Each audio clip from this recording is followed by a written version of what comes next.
Congratulations. Read this whenever you have doubt. You're the man in the arena.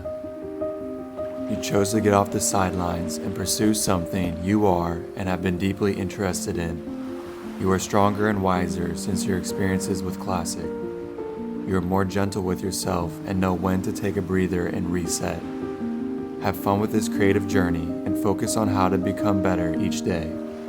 It'll be easy to look up to other OG creators and compare skills, but instead of putting yourself down, use them as mentors and rise up to their level.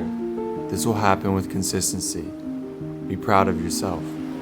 You're stepping outside of your comfort zone. Because of this bravery, you will unlock so many beautiful experiences. Times will be tough, and I will be tested when it takes longer than expected to accumulate the views and subscribers. Be patient. Focus on my voice and message. Stay true to yourself and your audience will find you. Do not start attacking yourself with negative self-talk. This does absolutely nothing to further myself creatively. Don't let you be the reason why you stop. Be yourself and you'll make a difference.